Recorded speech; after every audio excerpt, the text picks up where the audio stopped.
시작하겠습니다. 판사로 20년 재판했던 최기상 의원입니다.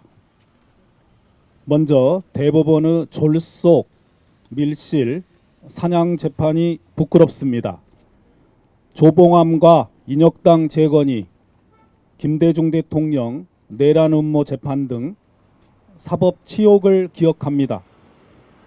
정치행위 같은 이번 대법원 재판에 상응하는 뇌리에 박히는 처절한 책임을 꼭 묻겠습니다. 서울고등법원의 이례적이고 부당한 결정도 규탄합니다.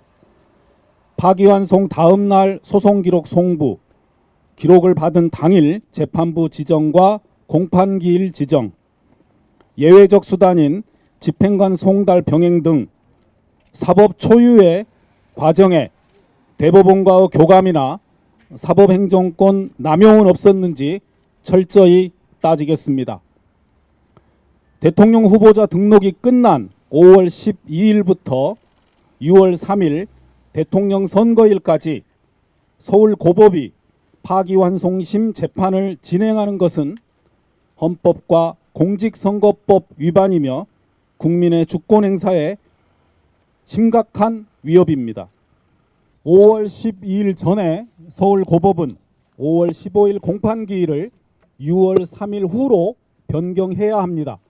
그렇지 않으면 탄핵 사유가 되고 공직선거법상 부정선거운동죄의 책임을 질 수도 있음을 경고합니다. 대통령 후보자에게는 헌법상 선거운동의 자유와 균등한 기회가 보장되고 공직선거법에 따라 후보자의 신분이 보장됩니다. 특히 주권자인 국민의 대통령 선거권과 선택의 자유를 침해하여 내란을 끝내고 더 좋은 대한민국을 만들 주권 행사를 방해하는 것은 결코 용납되지 않습니다. 공직선거법 제85조에 따라 공무원은 직무와 관련하여 또는 지위를 이용하여 선거에 부당한 영향력을 행사할 수 없고 이를 위반하면 부정선거운동죄로 처벌됩니다. 판사 역시 헌법과 법률을 지켜야 할 사법 공무원입니다. 22일에 불과한 선거운동 기간에 진행되는 형사재판은 대통령 선거에서 불공정한 결과를 초래할 가능성이 매우 높습니다. 사실상 낙선운동을 하는 것과 같을 수 있기에 어느 선진국 법원도 이런 재판을 진행하지 않습니다. 2024년 9월 미국 트럼프 대통령 후보의 형사재판 선고가 대통령 선고 후로 미뤄졌습니다. 이는 형 선고가 대통령 선거에 영향을 주었다는 외양을 갖는 것을 피하여야 한다. 법원은 공정하며 비정치적인 기관임을 천명한 판사의 결정이었고 검찰도 이를 수용하였습니다. 따라서 서울고법은 6월 3일 후로 공판기일을 변경해달라는 신청을 받아들여야 합니다. 이를 거부한다면 이례적인 기일 지정과 집행관 송달, 기일 변경 불허 등은 부정선거 운동죄에서 규정한 대통령 선거에 부당한 영향력을 행사한 것이라는 점에 이필적 고의가 있음을 의심받을 것입니다. 6월 3일 후로 공판기일을 변경하여 대통령 선거에서 국민의 판단을 지켜보는 것이 헌법에 따른 사법 공무원인 판사의 책무입니다. 검사 동일체는 있어도 판사 동일체는 없습니다. 서울고법은 위법한 재판으로 판사가 탄핵되는 상황을 만들어서는 안 됩니다. 주권자의 참정권이 빼앗기지 않도록 반드시 지켜내겠습니다. 이상입니다. 권력 간의 상호 견제와 균형의 원리에 의해서 구성되어 있습니다. 그런데 사법부의 일부 수뇌부의 정치 판사들이 우리들의 정치 성향과 다른 후보가 대선에 나가지 못하게 하겠다. 우리들의 정치 성향과 다른 행정부가 구성되지 못하도록 하겠다 하는 것들은 명백하게 민주헌법의 삼권분립의 원칙에 어긋나는 위헌적인 행동입니다.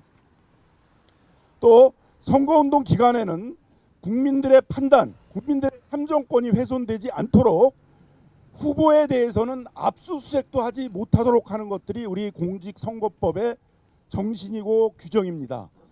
당연히 국민들에게 영향을 미칠 수 있는 형사재판의 진행 자체도 선거운동 기간에는 하지 않는 것이 우리 공직선거법의 원칙인 것입니다. 그런데 안타깝게도 우리 사법부의 일부 정치판사들이 마치 5월달 내에 항소심에 파기환송심에 형사재판을 끝내겠다라는 목표를 정해놓고 그 목표에 따라 재판을 진행하는 것처럼 대법원에서 파기환송 판결이 나오자마자 바로 다음날 기록을 접수시키고 기일 지정을 하고, 그것도 송달의 경우에 있어서는 우평송달, 보충송달 이렇게 단계적으로 송달 방식을 취해야 되는데 처음서부터 특별 송달이라는 방식으로 법원 사무관을 통해서 후보를 쫓아다니면서 송달을 시키겠다 이렇게 나오고 있습니다. 기일 변경도 안 받아주고 기어이 5월 내에 이 재판을 끝내겠다라는 모습들을 노골적으로 보여주고 있습니다. 저도 26년간 법조인 생활을 하다 국회에 들어왔습니다. 26년간 법조인 생활을 하는 동안에 이틀 만에 대법원 심리를 끝냈다는 것들은 경험해보지도 못했고 얘기를 들어보지도 못했습니다. 9일 만에 선고를 했다는 것들은 경험해보지도 못했고 들어보지도 못했습니다. 보통 파기환송 판결이 내려지면 고등법원까지 기록이 내려오는데 한 달 걸리고 다시 그로부터 기일 지정하는데 한 달이 걸립니다. 근데 그것을 불과 하루 만에 기록을 고등법원에 접수시키고 기일 지정을 하고 후보를 쫓아다니면서 송달을 시켜서 5월 15일이면 첫 기일을 하고 아마 첫 기일에 불출석하게 되면 며칠 내에 새로운 기일을 잡아서 판결을 선고하겠다, 이런 노골적인 모습을 보이고 있는데 이것은 명백한 공직선거법을 위반하는 것이고 헌법의 상권분립에 어긋나는 위헌적인 행동인 것입니다. 국민을 대변하는 우리 국회로서는 만일 일부 정치판사들이 이렇게 노골적으로 선거에 개입해서 자신들의 성향과 다른 후보의 대선 후보 자격을 박탈하고 자신들의 성향과 다른 행정부가 구성되는 것들을 막겠다고 나온다면 우리 국회도 사법부를 견제하기 위해서 이러한 정치판사들에 대해서 준엄하게 우리 국회가 할 수 있는 모든 수단을 동원해서 단죄를 해야 될 것입니다. 오늘 그런 의견을 밝히기 위해서 오늘 여기 나왔고, 서울 고등법원들은 우리 국민들이 염원하는 대로 대선 이후로 공판기일을 연기하거나 공판기일을 중지해서 우리 국민들이 밤잠 자지 못하도록 하고 우리 헌법의 민주적인 헌법 원리들이 지켜질 수 있도록 최선의 노력을 다해 주십시오. 감사합니다.